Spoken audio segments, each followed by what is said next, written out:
Assalamualaikum warahmatullahi wabarakatuh. Selamat siang. Bertemu kembali pada video yang kedua. Pada video ini materinya adalah tentang greenhouse effect atau efek rumah kaca. Mungkin materi ini juga sudah dibahas pada minggu-minggu sebelumnya seperti minggu kedua. Nah, kita coba lihat ke belakang bagaimana komposisi atmosfer bumi ketika awal bumi terbentuk. Awalnya, atmosfer bumi hanya terdiri dari hidrogen dan helium saja. Lalu proses alami, yaitu outgassing, keluarnya gas-gas dari dalam bumi sendiri, maka banyak komponen-komponen atmosfer yang sekarang dikeluarkan, seperti water vapor atau uap air, karbon dioksida, nitrogen, dan lain sebagainya. Ada teori lain juga bahwa beberapa komponen seperti air berasal dari luar angkasa melalui meteor yang jatuh ke bumi. Nah, proses outgassing ini terjadi pada periode jutaan tahun, sehingga waktu yang sangat lama ya. Dari sini kita tahu bahwa dulunya atmosfer itu sangat berbeda dari atmosfer saat ini. Di antara penyusun gas atmosfer ada yang disebut dengan gas rumah kaca. Sebenarnya fungsi utama gas rumah kaca yang sumbernya dari proses alami atau outgassing tadi adalah mempertahankan radiasi panas dari permukaan bumi agar tidak semuanya lepas ke luar angkasa. Sehingga dari segi suhu permukaan bumi stabil dan bisa dihuni oleh kita manusia dan makhluk hidup lainnya. Tanpa adanya greenhouse gases ini, maka temperatur di bumi tidak cukup untuk mendukung kehidupan. Sebaliknya, jika proporsi dari gas rumah kaca ini melebihi ambang batas tertentu, akan berdampak pada perubahan temperatur bumi, sehingga memungkinkan temperatur permukaan bumi melebihi range dari yang diperlukan oleh kehidupan. Beberapa gas rumah kaca berdasarkan jumlah konsentrasinya, yaitu uap air yang merupakan gas rumah kaca yang jumlahnya paling banyak, karbon dioksida, metan, nitrous oxide atau NO, ozon, dan CFC. GRK ini ada yang dihasilkan secara alami dan juga ada sebagian yang merupakan hasil aktivitas manusia melalui proses industri. Ini merupakan mekanisme sederhana radiasi yang masuk ke sistem atmosfer bumi membentuk radiation budget.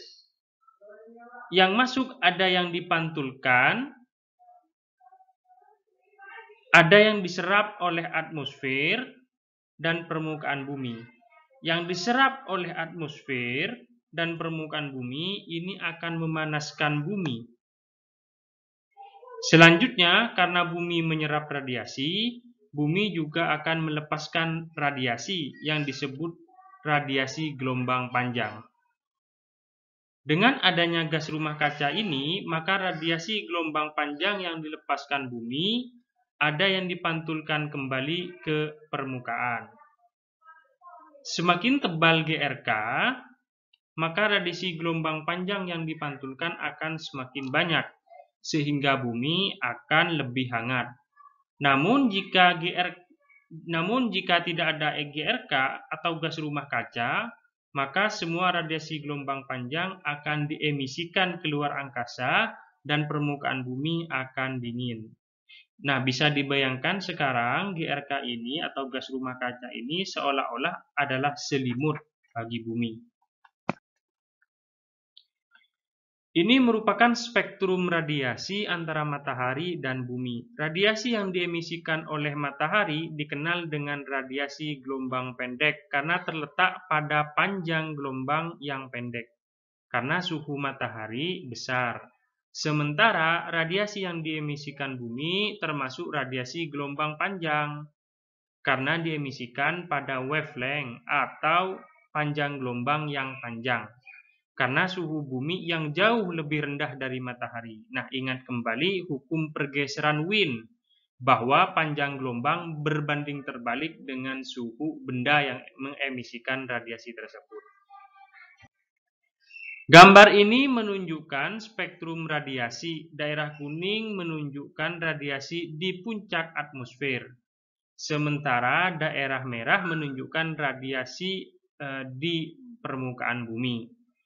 Perbedaan antara wilayah kuning dan merah menunjukkan penyerapan oleh atmosfer atau gas-gas yang ada di atmosfer. Pada band panjang gelombang tertentu, ada zat-zat yang menyerap radiasi seperti ozon menyerap UV atau ultraviolet.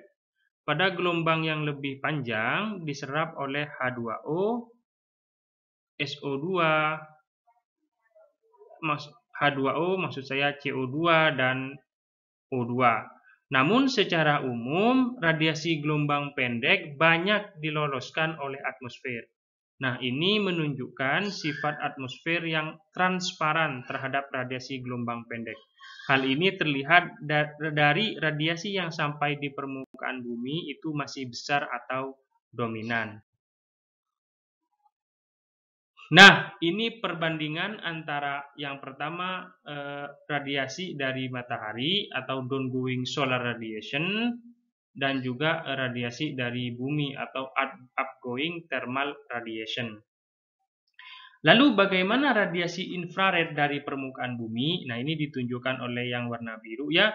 Bisa dilihat dari gambar sisi kanan ini karena yang kiri ini menunjukkan radiasi yang datang dari matahari. Bahwa radiasi gelombang panjang dari bumi itu diserap secara selektif. Tidak semua panjang gelombang diserap. Nah, gambar kedua ini menunjukkan total absorpsi atau penyerapan dan scattering berdasarkan panjang gelombang.